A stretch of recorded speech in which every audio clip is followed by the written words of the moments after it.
We are Citizens Climate Lobby, so we're a volunteer organization, and our goal is to get Congress to take action on climate change.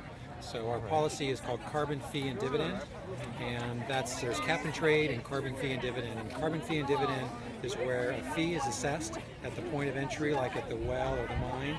So coal, for example, will get a higher fee, and that money comes into the government and it all goes out to the people. So our policy is the government doesn't really keep any of the money, and it all goes out. And so what that does is it incentivizes business and constituents to spend more wisely, because we recognize the price of carbon-intensive products like energy is going to go up, steadily increasing. So $15 per ton the first year, increases by $10 a ton every year after that. So it's going to accelerate the change away from carbon-intensive energy sources. So are you advocating for alternative?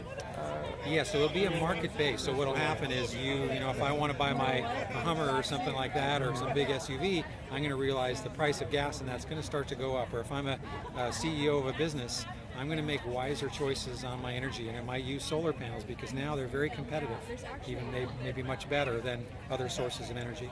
So it's going to accelerate the change, and it's sort of market-based, so it lets you pick whatever, and the market's going to work it out, and the non-carbon intensive products are going to do much better than the carbon intensive ones like coal and those sorts of things. Like, what are some other examples that you guys are probably talking about? What is our action? What's our group do? Right. Yeah, so we meet with Congress. So I was there in June in DC, and so we go out and there was 2,000 people there. There's 40,000 in the group now. We double in size every year. And so we meet with almost every senator and congressperson. So of the 535, we met with 500 this last year. So we meet with either the congressional member or the staffer and tell them about carbon fee and dividend and why it's important. And what's helpful is we get a stack of signatures from people like you that say Congress needs to get moving on carbon action, carbon pricing. Okay. Because the number one thing they say is, we don't hear enough from people. It's kind of not a top priority. Right. So it is a top priority, but people don't. That is the reason why they kind of brush it off, because they say that not too many of the constituents are speaking up about it. So exactly, it's terrorism and economy and those things, and so everything else, climate change gets pushed aside. But climate change can have a big impact on terrorism and all these other issues. So climate change needs to be at the top of the list. Awesome.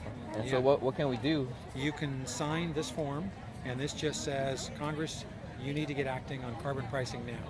Do you have something like this online that people can do? We do. Citizensclimatelobby.org is our website. It tells you all about it, nice little snippets and videos on there, and we have 325 chapters in the U.S. So no matter where you live, you can join a chapter, and usually 10, 15 people, and we are focused on action. It's more than just a social group, it's action. So we believe 2017, with your help, we're going to get something to pass. Now, are you more of like a party-based group? Good question. So we are nonpartisan. Okay. So we work with everybody, and we don't endorse candidates. We don't endorse a party. And our philosophy is, let's find common ground. Everyone has some common ground. Right. We're working to build that in ways that are comfortable for Democrats, Republicans alike. So we work fully across the aisle. I've met with my local congressperson, Mimi Walters, and her staffers multiple times, as well as the other people in our group. So we're nonpartisan. So everyone, it's a safe zone to get action on climate change. Is there like a bill you guys are working on right now? Yes. So it's a bill. It's not submitted. It's called. It's a carbon fee and dividend is the bill. Oh, that is the bill. So we have a description of that on our website. Okay. And so that's the bill. There's two main solutions. There's cap and trade and carbon fee and dividend, sometimes called carbon tax. We feel ours is not really a tax because the government doesn't keep the money. It just goes back to the constituents through either a check or an auto deposit every month.